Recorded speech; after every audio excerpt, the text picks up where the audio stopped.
Valentina and Pier, great movie. I really enjoyed it. How was your first experience with a Spike Lee joint? Spike Lee joint, I like that. It was amazing, it was amazing. It was amazing already when we've been cast for the movie, just, you know, being honored to work with. Just talking to each other saying, hey, did you get the job? We say went it again, out. say it again. That's true, it was a great moment, you know, because we admire Spike. We grew up with his movies and with the statements that he did, you know, and so, and especially in Italy, he's very much felt as a director. Okay. So already working with him and working in our own country with him and bringing back to life, you know, the history of Italy that has been abandoned was great. I want to speak about history because, you know, history is told differently in different places, and for America, this is kind of a foreign story because we hardly, you know, ever see black soldiers fighting in war movies. For Italy, would this, in Italy, would this story be received as historically correct, or would people be like, wow, I didn't know it was like that either? Yeah.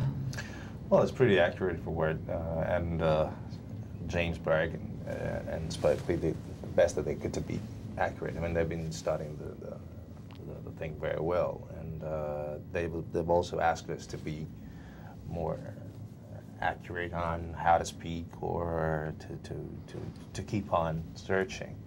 So I think that it's kind of perceived as a movie that it just talks about an aspect, an episode of the war which has not been told in any other movie since now. There's only a few books or a couple of documentaries talking about that, and I'm really happy that they decided to do that. To come to Italy to tell about the story. Now, this was a great ensemble cast, and to have people that speak in German on the set and Italian on the set, and this to be authentic people, not just somebody's playing a German character that's playing Italian. How was working with all of these cultures on a set of a movie? Have you ever had an experience like that before, where it was a mesh of different, you know? Well, I have personally, but knowing that it would end up like being dubbed in the same language. Exactly. And while I guess here it was a way to recreate exactly what was the way to communicate between these people and what was really happening, just like in the neorealism, Rossellini, and what was the real experience they had, talking to people they didn't understand. So if they wanted to relate to each other by something else, which is one of the miracles, I guess. Yeah. Okay. Now, this movie is dealing a lot with war, and you know, of course, right now America's at war, and some of the rest of the world is also at war. What is the general feeling in Italy in regards to the current wars that's going on here? Well, different people think in a different way. I think that the process of democracy is very useful, but it's a very difficult process. And doing a war, it's not the way, you know, to go towards democracy, because it's really going against the political process. And that the political process is the only way you can, you know, get to democracy, and it's not doing the war. And I think a lot of people in Italy feel that way, but not enough, unfortunately.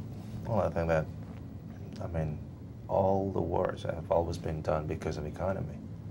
Even that one, even this World War II, even the first. I mean, it's all about money. And I think that most of the people are aware of this. We all are. And so the perception we might have is the same that you might have.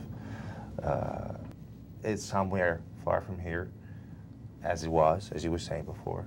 And it's an issue we all should think about. I hope this movie is going to help us thinking about it more and more. You, come here. Gather the rest of whoever will come, and we'll take them down the mountain. We do not come with you. Why not? Nazis in all villages. Yeah. Boom, boom. You just sit tight, and it'll be jingle bells real soon. The U.S. Army is sitting right here in front of you. We need army inside house now. 3 years we've been waiting. First the British, then the Americans. Italy is tired to wait. All right, last question. This movie may break stereotypes for, you know, soldiers in war and everything. Do you think it's also would break stereotypes for Italian roles in America? It seems like, you know, Italians are always the mobsters in movies here. Do you think this movie gives a little bit more depth to? I think so. It's just the way Spike, you know, portrays character, I mean, being a woman, he's never portrayed a stereotypical woman. That's why probably he's chosen me, because I'm not the typical Italian woman in that sense. So I think that it will, because it's much more, it's a complex movie. It's a movie about human beings. It's not a movie about Italians or German people. It's an epic movie in that sense too, that it's not only about war, it's about a lot of things. And first of all, it's belief in humankind, that the humankind can change the world. All right, thank you. On December 19th, 1983, Hector Negron killed a man. In his New York home, they found a priceless Italian artifact. What's it doing buried in the bottom of your closet? It was a clue to a mystery that began in World War II. From Spike Lee, the director of Inside Man. I know. I'm the only one left who knows.